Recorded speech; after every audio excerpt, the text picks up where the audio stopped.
Hi there and welcome to my channel. Today I am turning our beef fat into tallow. Thankfully our butcher did package our beef fat into smaller portions and makes it way faster to render, I'll tell ya. If you don't have beef fat, you could ask your butcher for some, or you could save the fat off of your fattier roasts or steaks and just freeze it until you're ready to render it. So I just cut it into fairly small pieces. I don't think you need to get fancy and use your meat grinder on it. As you can see, ours doesn't really have a lot of the meat left on it, so it's going to render out pretty nicely. To make beef tallow, you want to use a low heat. You don't want to happen to burn your fat while it's rendering, or it will just get bitter and you won't want to use it. When you start rendering your beef fat, you'll notice that it actually starts to bubble pretty well, and don't worry about that. That's just the water boiling out of the fat. As the water evaporates from the fat, it will start to slow down in its simmer. At this point, you really can't even see it bubbling, but you know it's hot because the little bits of fat keep rendering down smaller and smaller.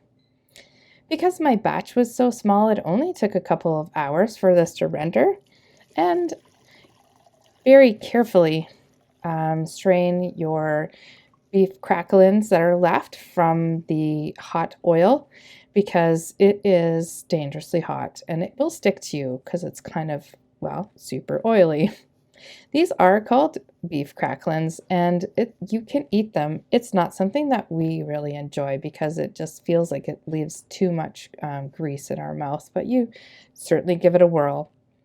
I am double straining my beef fat oil because you want all the impurities that you can get out of your oil. The impurities are what cause your tallow to go bad if it does go bad. Once the tallow cooled a little bit, then I put it into a different container.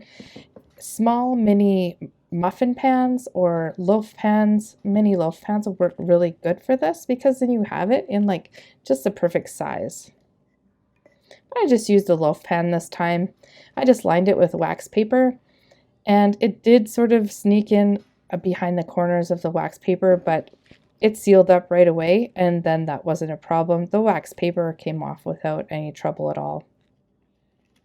I just put this in the refrigerator till it solidifies completely, and then I cut it into the portions that I thought that I wanted. Did I mention that beef tallow is very hard? It's not like lard or shortening at all. So oxygen is your enemy when you're storing most things. So you want to make sure that you put it into a container where the oxygen isn't going to be getting to it. I decided to weigh our tallow to see what I got from it, but first I had to figure out how to switch the scale from grams to pounds and ounces, because we use grams when we make sourdough, which is way more often than when we make tallow. All in all, I was extremely happy with how this turned out. Your tallow should be a nice light color like that. And because we have it available, we used a vacuum sealer to seal up the tallow, and we're actually going to throw those chunks in the freezer, but you don't have to. They could stay in your fridge. Thanks for watching, everybody. Take care. Bye for now.